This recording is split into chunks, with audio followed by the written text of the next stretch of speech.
Hello everyone, I am Dr. Suchita Nimbalkar. We already discussed about zeolite process. Now in this particular video, we are going to discuss about ion exchange process. Now what is the principle of ion exchange process? This method is based on the ion exchange principle. What is ion exchange principle? Means exchange of same charge ion in between stationary and mobile phase. Now here stationary is nothing but the stable means resin, whereas mobile means movable, which one is nothing but the hard water. Now this resin are used as an ion exchanger. These resins are nothing but it is the long chain cross-linked organic polymer with microporous structure. The functional group attached to the chain are responsible for exchange of ion with mobile phase means with water. Resin are of two different types. First one is the cation exchange resin and another one is the anion exchange resin. Cation exchange resin exchange cations, whereas anion exchange resin exchange anion. Now this cation exchange resin are capable to exchange their loosely attached cation with other cation present in the mobile phase. What do you mean by mobile phase? It is nothing but the hard water. Generally, they are or they contain the functional group like SO4 2 minus COOH, SO3H, etc. They are represented as or written as H2R. Now which reaction is take place when we pass water containing metal ion? Through the H2R means through cation exchange resin, metal replace H plus and we will get Mr means metal resin, and along with that H plus ions are formed.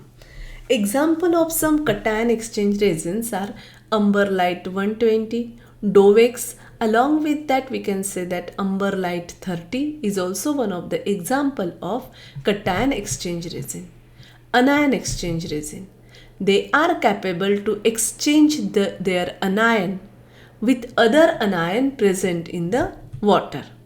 Generally, they contain functional group like Nr3, NH2, OH minus group. They are written as or represented as R-OH by 2. Now, H plus, which one is removed from the cation exchange resin, is react with the anion which one is present into the water, and we will get H2SO4 or HCl, which pass into the anion exchange resin, and the reaction is take place like this. OH get replaced by SO4 or OH get replaced by chlorine, and we will get R-SO4 or R-Cl2. Example of anionic resin are nothing but the Umberlite 400.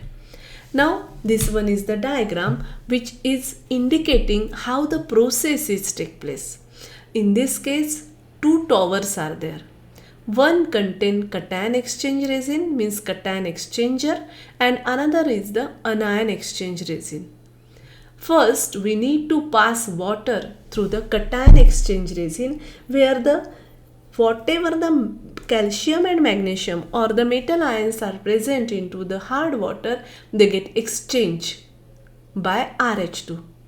Then the remaining anion with that H plus ion means the acid pass into the anion exchange resin, where anion get exchanged by R-OH by 2, and finally we will get water. That water may contain some dissolved gases, so we need to pass that water through the deaerator, where dissolved gases are removed out and we will get deionized water. So how the process work? It consists of two cylindrical tower. First contain cation exchange resin and other contain anion exchange resin. The hard water first pass through cationic resin tower, where all the cations of water are retained by resin and equivalent H plus ions are released. Now how reaction is take place? RH2 is nothing but the cation exchange resin. When we pass water containing CaCl2, it convert into RCa plus HCl. If MgCl2 is present into the water, we will get RMg plus HCl. Now other reactions of cation exchange column which are take place in cation exchange column are, suppose the water contain CaCl2, CaSO4 or CaNO3 by 2 means calcium nitrate. We will get RCa. Along with that HCl, H2SO4, HNO3 will form. If magnesium hardness is present into the water, we will get RMg plus again same acid.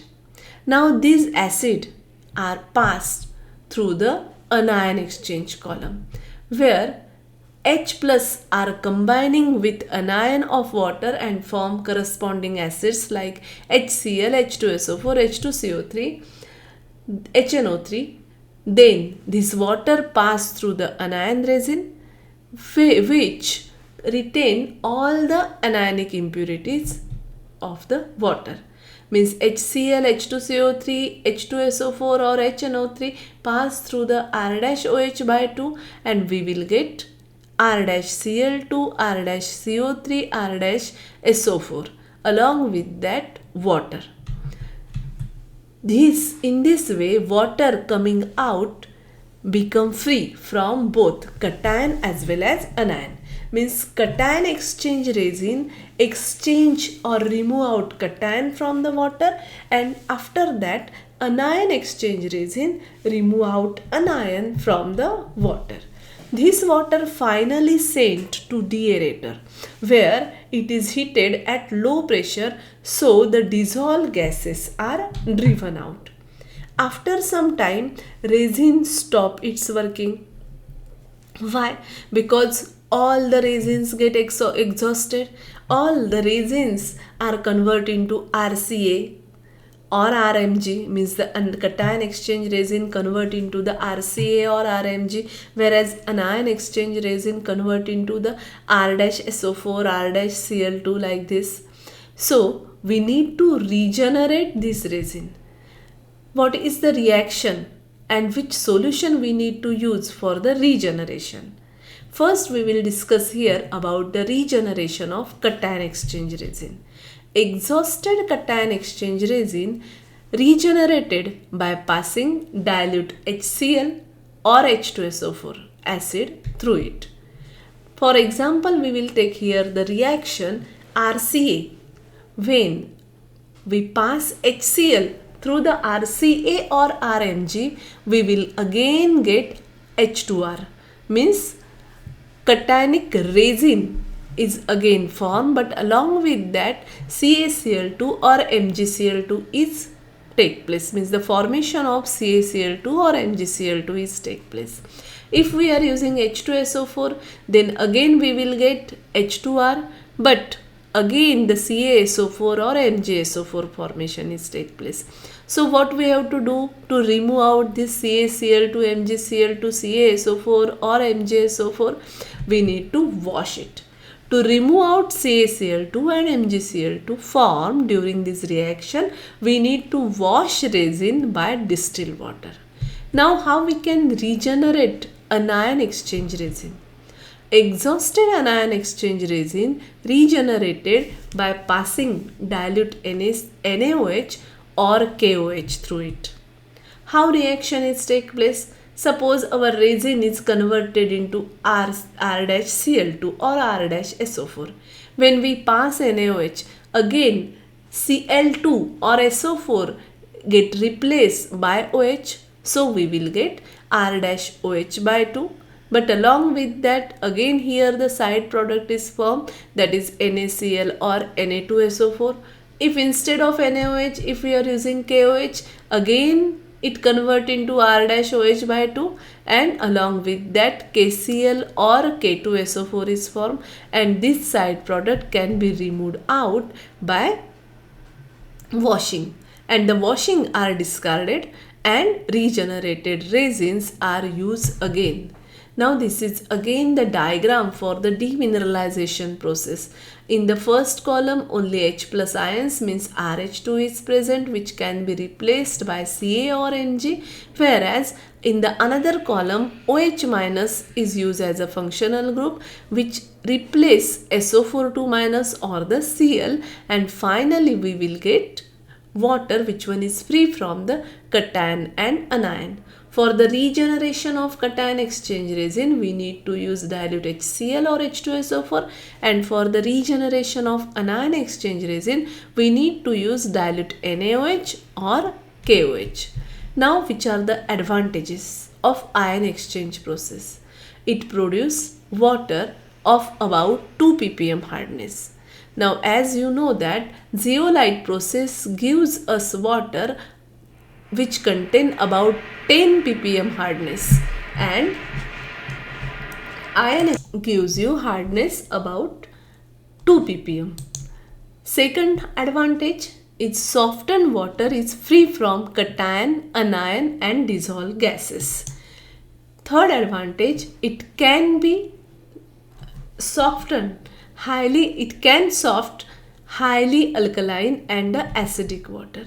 There are certain disadvantages also. Resins are costly, so that is one of the most important disadvantage of ion exchange process. And the another disadvantage is turbid water cannot be softened by this process. Why? Again the same thing is happened, that turbidity block the pores. Thank you.